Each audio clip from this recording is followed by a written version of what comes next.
आप देख रहे हैं न्यूज़ फॉर नेशन और मैं हूं प्रियदर्शन। अगर आप महंगाई से परेशान हैं तो आपके लिए अब महंगाई का डबल डोज भी संसद के बजट सत्र में पेश होने वाला है। जी हां, संसद का बजट सत्र शुरू हो चुका है और बजट सत्र शुरू होने के साथ ही सबसे बड़ा सवाल है कि क्या इस बार का जो आम बजट पेश हो रहा है उस आम बजट में महंगाई की मार पड़ेगी। तो हम आपको बताएं कि जिन बातों की चर्चा इन दिनों सबसे जोर पर है उसमें यह है कि जब निर्मला सीतारमण जो देश की वित्त मंत्री हैं वह बजट पेश करेंगी तो बजट में एक दो नहीं बल्कि करीब करीब 35 ऐसे सामानों की कीमत बढ़ाने की योजना है जो कहीं न कहीं से आम लोगों को भी प्रभावित करेगी।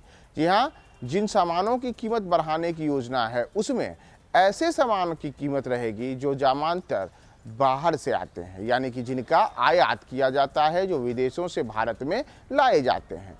दरअसल केंद्र की जो मोदी सरकार है उसने वर्ष 2014 में अपनी सरकार बनाने के बाद से देश में मेक इन इंडिया और देश में स्थानीय स्तर पर चीज़ों के निर्माण को आगे बढ़ाने की दिशा में बड़ी पहल की है। ऐसे में यह बेहद ज़रूरी है कि जो सामान अभी दुनिया से आते हैं, यानी कि विदेशों से आते हैं, उन आयात होने वाले सामान को भारत में ही निर्मित किया जाए।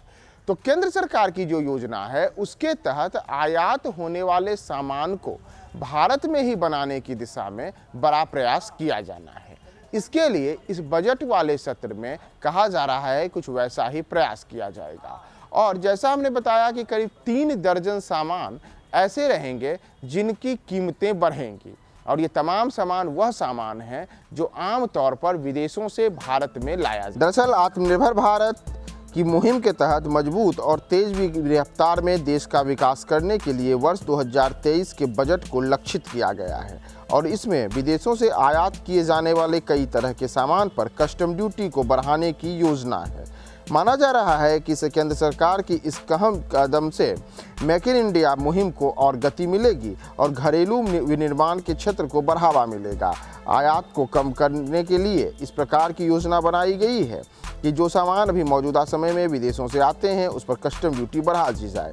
और सूत्रों का कहना है कि ऐसे 35 सामान की सूची भी तय कर ली गई है जिन पर कस्टम ड्यूटी बढ़ाई जाएगी, यानी कि भारत में अब वो सामान महंगे हो जाएंगे।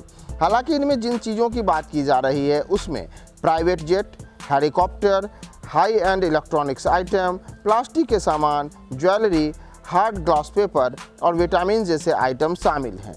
यानी कि ऐसे सामान जिनको आम तौर पर मैन्युफैक्चरिंग यूनिट में उपयोग किया जाता है या फिर एक ऐसा वर्ग उपयोग करता है जो काफ़ी उस पर खर्च करता है, तो वैसे सामान की कीमतें इस बार के कस्टम ड्यूटी के बाद बढ़ सकती हैं। तो 35 सामान की सूची तय की गई है। माना जा रहा है कि निर्मला सीतारमण जब अपना बजट पेश करेंगी तो इन सामान की कीमत बढ़ सकती है। साथ ही साथ कुछ और भी ऐसे सामान रहेंगे जो कि आम रोजमर्रा से जुड़ी हुई हैं, उनकी कीमतें भी बढ़ सकती हैं। उन सब का ऐलान 1 फरवरी 2023 को केंद्रीय वित्त मंत्री निर्मला सीतारमण अपने बजट में करेंगी। तो देखना होगा कि वित्त मंत्री के बजट में इस बार देशवासियों को क्या क्या तोहफा मिलता है और जिन 35 सामान पर कस्टम ड्यूटी बढ़ाने से उसके महंगे होने की संभावना जताई जा रही है उसे लेकर के केंद्र सरकार क्या निर्णय करती है। आप हमारे साथ बने रहें न्यूज़ फॉर नेशन पे।